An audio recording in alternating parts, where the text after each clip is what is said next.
audioescuelasabática.com y escuelasabática.cl. Viernes 31 de enero, para estudiar y meditar.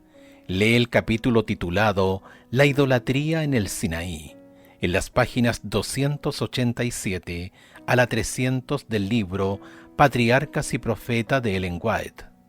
En el contexto del pecado del becerro de oro, Ellen White escribió: los israelitas eran culpables de haber traicionado a un rey que los había colmado de beneficios y cuya autoridad se habían comprometido voluntariamente a obedecer. Para que el gobierno divino pudiera ser mantenido, debía hacerse justicia con los traidores.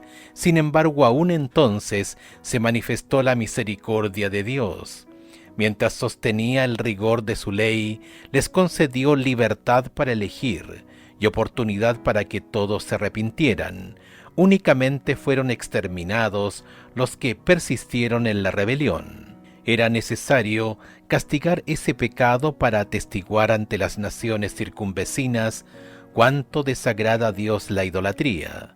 Al hacer justicia en los culpables, Moisés, como instrumento de Dios, debía dejar escrita una solemne y pública protesta contra el crimen cometido. Como en lo sucesivo los israelitas debían condenar la idolatría de las tribus vecinas, sus enemigos podrían acusarlos de que, teniendo como Dios a Jehová, habían hecho un becerro y lo habían adorado en Horeb.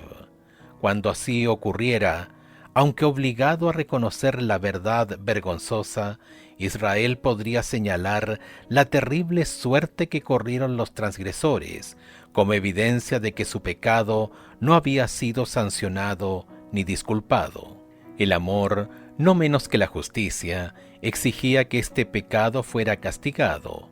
Por obra de la misericordia de Dios, miles de personas sufrieron para evitar la necesidad de castigar a millones. Para salvar a muchos, había que castigar a los pocos. Ellen White, Patriarcas y Profetas, páginas 294 y 295. Preguntas para dialogar. 1. ¿Por qué crees que tantas personas tienen dificultades con el concepto de la ira divina?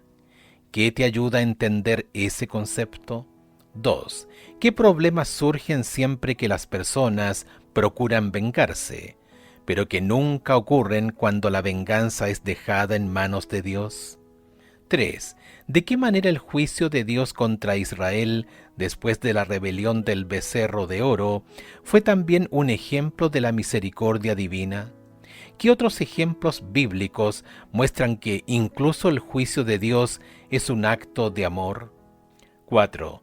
Aunque entendemos que Dios se indigna justamente contra el mal y juzga con perfecta justicia, ¿qué importancia tiene que nos abstengamos de condenar a los demás? Discute esto particularmente a la luz de 1 Corintios capítulo 4, verso 5.